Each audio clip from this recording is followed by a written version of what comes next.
कहुच्छी श्रीमयी मिश्र कौन प्लान करि पारंती। श्रीमयी प्लान को लेकर बड़ चर्चा हो। श्रीमयी नुआ प्लान न करी सोशल मीडिया रे एते कथा लिखि न थांते। आपण को कोनोसी काम करबा पई गोटिए बड़ साहस दरकार। पछपटर साहस द्वारा अनेक लोक अनेक किछि करि जानते। आपण सब परिस्थिति रे देखिबे जदि जने व्यक्ति पछरे किछि बड़ व्यक्ति रहिचंती ताले तांकर साहस वृद्धि पाए। एवं श्रीमयी पछर साहस किए? श्रीमयी निजे साहसी, आमे तांकु साहसी बोली कहूना किंतु राजनीति रे आपण केउठी को जिबा पूर्वर विष उगारी पारंती किंबा आपण किछि गोटिए पोल खोलिबा पई चेष्टा करि पारंती।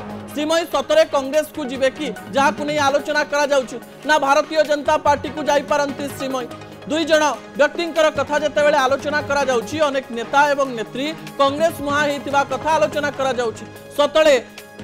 सतरे श्रीमयी मिश्र निज पई एक राजनैतिक दल खोजी नहीं कि एवं से राजनैतिक दल को जीवा पूर्वर यही राजनैतिक दल संपर्क में एमती किसी कथा कहते जो कथा गुड़िक से अंगे निभेचंती तापर जो तथ्य को नहीं आलोचना करा जाउछि जे श्रीमयी किसी बड़ प्लान करिवे कि विष उगारिबा सहित सतरे ए सब कथा को से फेस करिवे कि सतरे तांको सहित ए समस्त घटना घटी कि जहाँ आपण भविष्य में जानी पारिबे दर्शक बंधु। किंतु राजनीति रे एमती हुए, राजनीति रे केमती हुए ता आपण जानिचंती। राजनीति रे अनेक दृश्य आमे आपण को देखैछु। यह केवल तार एक अंश मात्र अटे।